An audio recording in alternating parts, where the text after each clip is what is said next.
Imagine for a moment that everything you define as you is stripped away in a single afternoon. Your career, your home, your family, your clothes, and even the hair on your head. You are no longer a person with a name. You are a number tattooed onto your skin.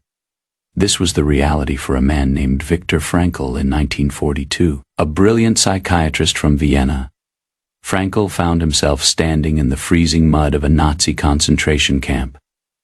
Around him, the world had collapsed into a nightmare of cruelty and indifference. Most people would say that in such a place, you have no choices left, but Frankl discovered a truth that would change the world of psychology forever. The realization that even when we have nothing, we still possess the most powerful force in the universe. In the camp, Frankl observed his fellow prisoners with the clinical eye of a scientist and the broken heart of a human being. He saw two types of people. The first type gave up.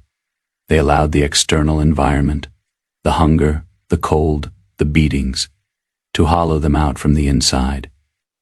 When a man lost hope, when he could no longer see a why for his existence, his body followed his spirit into decay. Frankl noticed that those who lost their sense of future were the first to die, often with their internal world had become a reflection of the gray, barbed wire fences outside. They had surrendered their internal strength to the chaos of their circumstances. But there was a second type of person. These were the men and women who would walk through the huts, comforting others, giving away their last piece of bread. They were few in number, but they provided a living proof of a profound epiphany. Frankl realized that while the guards could control his body, his movements, and his physical pain, there was a tiny sanctuary within his mind that they could never enter. He called this the last of the human freedoms. It is the freedom to choose one's attitude in any given set of circumstances. This was not a hollow motivational thought. It was a survival strategy born in the jaws of death. One evening, after a day of back-breaking labor, Frankl found himself thinking of his wife. He didn't know if she was alive, but he began to converse with her in his mind. He realized that love is the ultimate goal to which man can aspire. In that moment of transcendence, the physical misery of the camp seemed to vanish. He understood that human resilience is not about how much we can endure, but about the meaning we attach to that endurance. If there is a purpose, even suffering becomes a task to be mastered. He began to reconstruct his lost manuscript in his mind, envisioning himself after the war, standing on a warm lecture stage, telling students about the lessons learned in the abyss. This vision gave him the power to survive another day. Frankl's core insight was this: between stimulus and response, there is a space. In that space is our power to choose our response. In our response lies our growth and our freedom. Most of us live our lives as if we are leaves blown by the wind.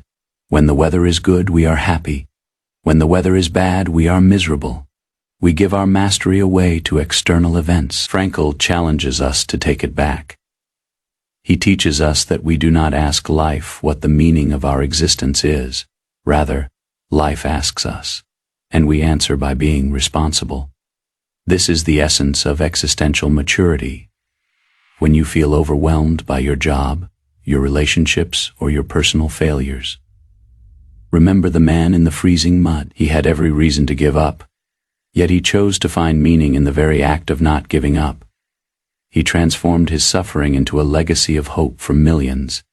He practiced the art of detachment, looking at his current pain as if it were already a memory from the past, something to be studied and learned from. To find your own sense of control today, you must identify your why. What is the one thing that makes your struggle worth it? Is it a person you love? A goal you haven't reached?